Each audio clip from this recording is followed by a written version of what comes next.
Bonjour chers abonnés à Africa Cool Télévision, nous sommes en direct pour le monde d'hôtel na commune Gombe. Bisika Lindiango, tu pour participer au lancement officiel ya Fonds Mwinda au ministre de Ressources hydrauliques et électricité à lancer na mokolo lelo sans plus tarder à bandeko balandi Africa Cool Télévision na tikibino elongo na ba oyo bazoko fêter anniversaire na bango na mokolo lelo. Rachel Moa ma copine chérie, un joyeux anniversaire à toi. Vraiment de bonnes choses Yahweh na bosani pété Gaëla Mutombo tata de Jonel Mutombo vraiment na possible na souhaiter bino joyeux anniversaire na bino on a bosani été la servante de l'Éternel vraiment ma concert oyo depuis Suède concert Ilunga Irene Ilunga oyo ya Aigle News Télévision na pesi bambote mini parce que yo polanda kabiso a na chaîne na biso Africa Cool Télévision bande ko balandi cher abonné à Africa Cool Télévision sans plus tarder na tiki bino bolanda intégralité. Il y a cérémonie à lancement Fonds Mwinda Tolanda. L'opportunité de ce projet, il va de soi que c'est l'électrification de nos populations, améliorer le taux d'électrification. Parce que comme vous le savez, l'Agence nationale d'électrification et des services énergétiques en milieu rural, nouvellement opérationnelle, a besoin de moyens parce que nos populations ont un revenu faible. Parce que pour pouvoir améliorer ces taux de desserte en électricité, il faille bien que l'État puisse mettre des moyens, des subsides. En attendant les subsides de l'État, ANSER et l'Association nationale d'énergie renouvelable et décentralisée ont imaginé une solution. Et cette solution s'appelle Fonds Mwinda. Et ce Fonds Mwinda devra effectivement aider à ce que ANSER puisse améliorer ces taux d'électrification en milieu rural et périurbain. Excellence, vous parlez de fonds de subsides pour alimenter les communautés pauvres. Où trouver l'argent concrètement? Tout à fait. C'est parce que ces fonds de subsides et que l'État le cherche et en attendant de le trouver, c'est tourné vers les opérateurs dans les secteurs, les opérateurs privés qui sont regroupés au sein de l'association des énergies renouvelables et décentralisées. C'est par là qu'est née l'idée de Fonds Mwinda et c'est par là qu'on va trouver ces fonds qui vont aider à venir en rescousse à l'ANSER. Du côté de l'État, la part de l'État, quelle sera la contribution de l'État? L'État, personnellement, va trouver l'argent où? Non, l'État continuera à jouer son rôle dans son budget. L'État a toujours de moyens avec le budget alloué à son service, au service ANSER. Et tout autant que le texte qui crée ANSER et AR prévoit aussi certains droits et redevances sur les consommations d'électricité et qui devront servir aussi à ces fonds-là. Et en dernier, quelle est la participation de la Banque africaine de développement qui est parmi les partenaires internationaux?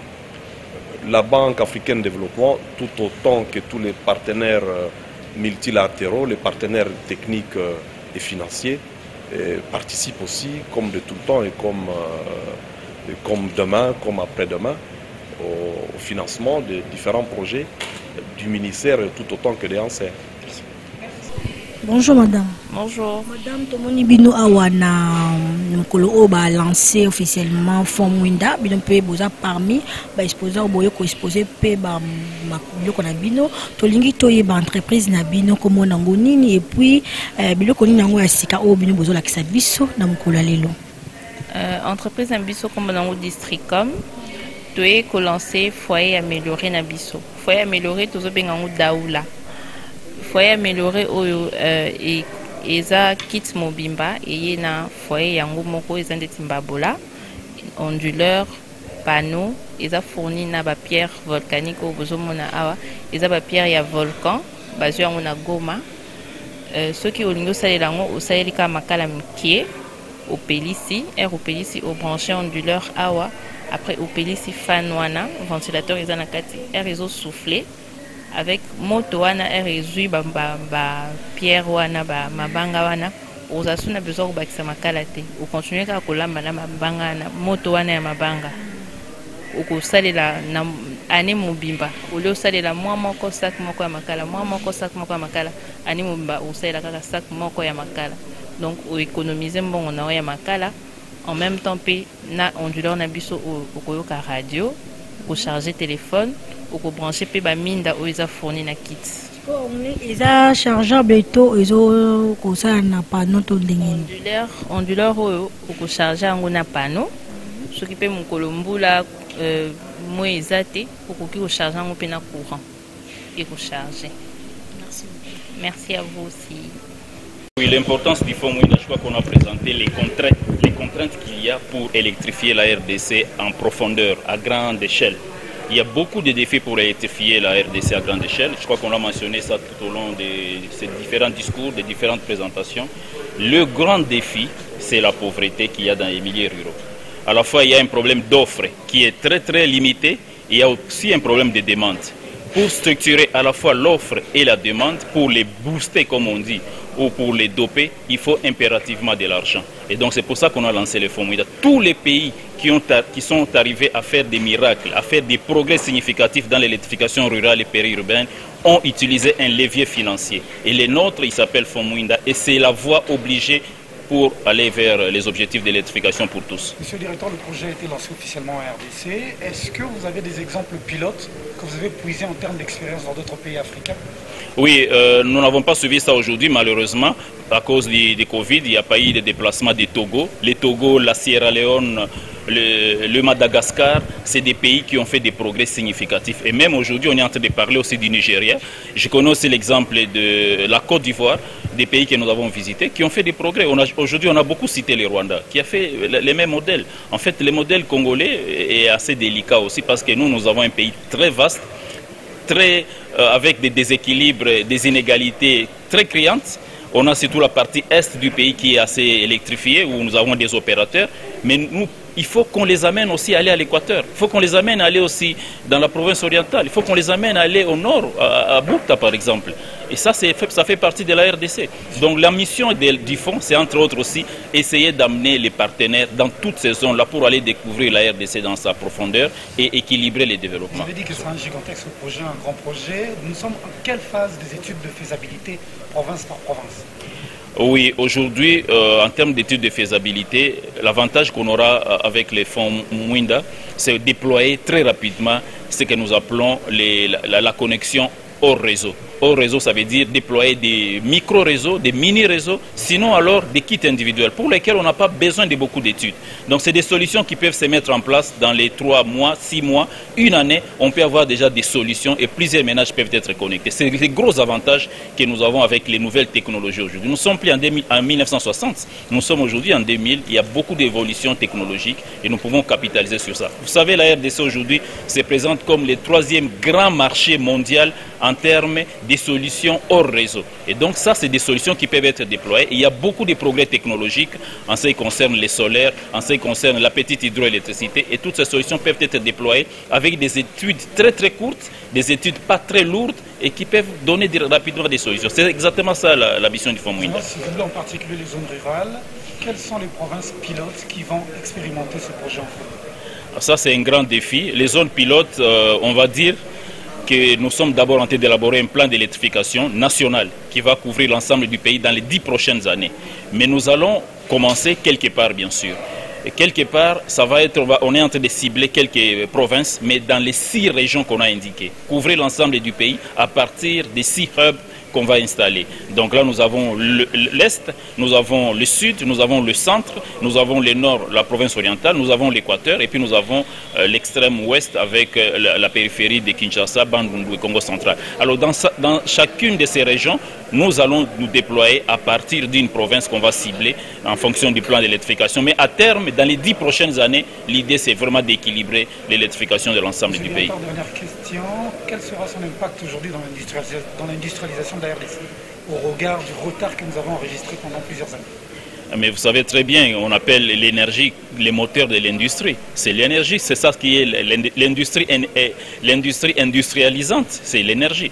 Donc partout, on reconnaît le rôle de l'industrie. Aujourd'hui, nous sommes en train de parler des zones économiques spéciales. Ces zones économiques spéciales qui sont en train de se mettre en place ont besoin de l'industrie, de l'énergie, je veux dire. Et donc c'est l'énergie qui va apporter, qui va se connecter à ces zones économiques spéciales et permettre à ces pays de s'industrialiser. D'autant plus que Covid nous montre que les frontières, lorsqu'on les ferme, on a besoin de renforcer les marchés locaux. locale. Nous avons un marché, 100 millions d'habitants, c'est un grand marché.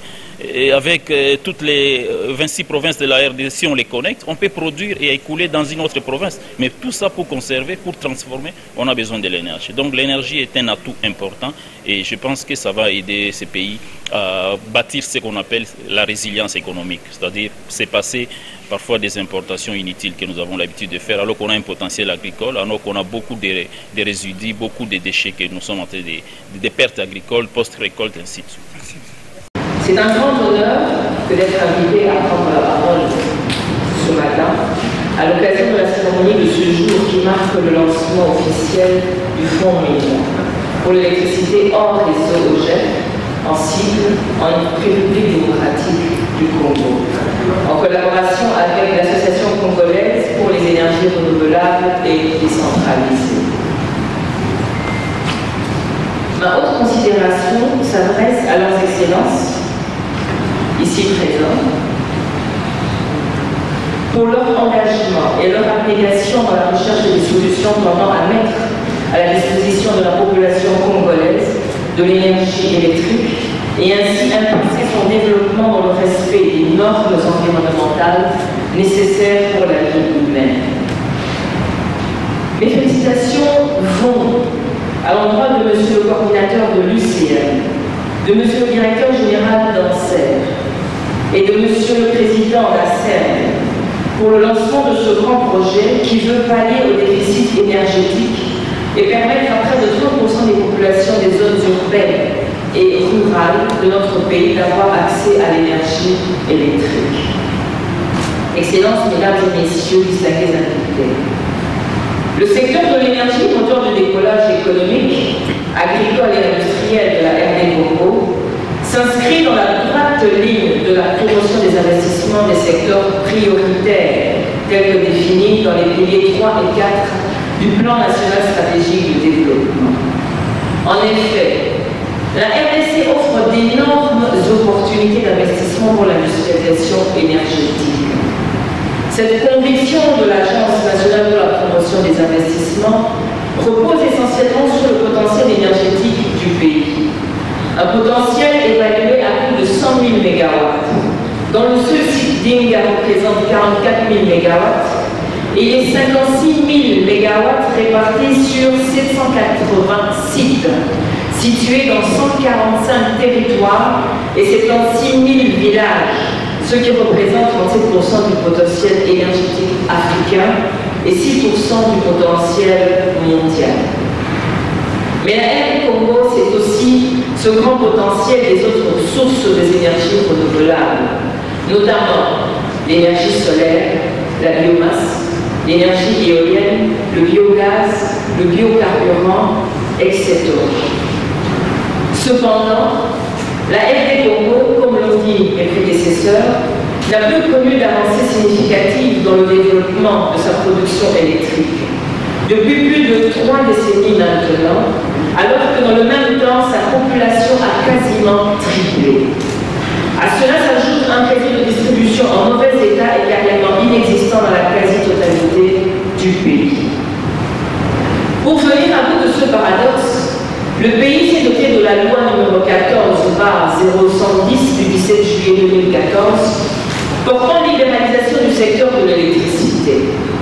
Tout en ayant mis fin au monopole de la SNEL, jadis société étatique unique de production, de transport et de commercialisation de l'électricité. Cette loi a poursuivi les principaux objectifs suivants. La libéralisation effective et totale du secteur. La promotion et le développement harmonieux de l'offre en milieu urbain, périurbain et rural. La couverture en besoin d'électricité de toutes les catégories par les fournitures en qualité et la garantie d'une concurrence loyale entre opérateurs et droits des usagers. Aujourd'hui, avec l'opérationnalisation de l'autorité de régulation de l'énergie et de l'ANSER, nous pouvons nous féliciter du renforcement du cadre institutionnel et réglementaire conduisant à une libéralisation effective du secteur de l'énergie en RD Congo et à l'accélération de l'accès à l'électricité des zones rurales. Matondo mingi bandeko balandi ya Africa Cool Télévision. Merci mingi pour la confiance au binobo pesa kabiso. Wana bo utikola na lolenge nini yango ministre de ressources hydrauliques et électricité a utiko lancé officiellement Fomwinda oyo binobo ebi était mpolo kaka makambo komi kotal manga yotilique pour lolenge nini yango ba bamboka ou ba province na biso pour na bazo l'otilique na ndenge esengeli na force kaka oyo ya énergie vraiment là na pesi bino merci bo s'abonner massivement na chaîne na biso Africa Cool Télévision bino bo s'abonner te na bengi bino e belé bo s'abonner massivement wana na bosanité évangéliste Irène Ilunga la servante de l'Éternel plus Suisse na pesio ba gros bisous vraiment au s'abonner du Suisse au tinda du Suisse ba s'abonner massivement na chaîne na biso ya Africa Cool Télévision na bosanité na sima caméra Jeff oyo asungi biso na mkololo pona komona ngai na bitambo weekend na bino na bandako na bino nyos obolanda kabiso bolinga kabiso bolinga ngai china les pesos de combattant de la presse congolaise na pesi bino merci mingi vous êtes toujours connecté bye bye.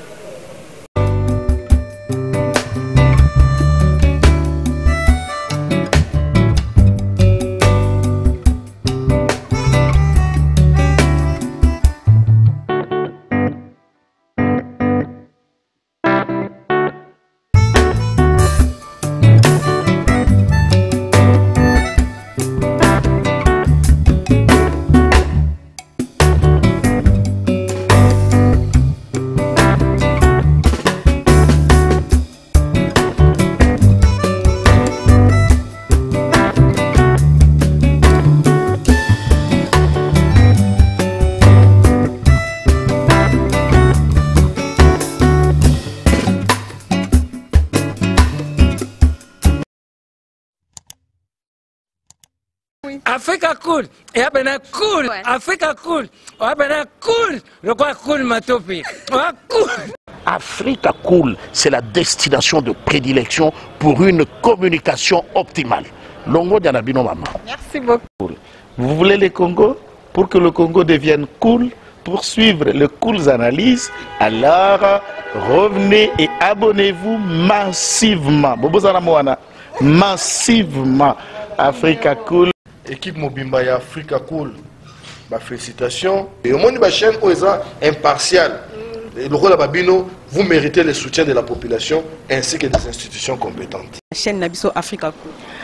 En tout cas, la chaîne est bien. Et puis, vous êtes très rapide. Ils sont très rapide. Et la chaîne, ça a bien confiance. En tout cas, nous avons souscrire donc, ils ont vraiment été boka lelo, lamba lelo, lia lelo. Donc, ils ont kitoko na sepeli na bino, na sengi na batu nyonso, bo souscrire, et belé, beaucoup à la déçuté.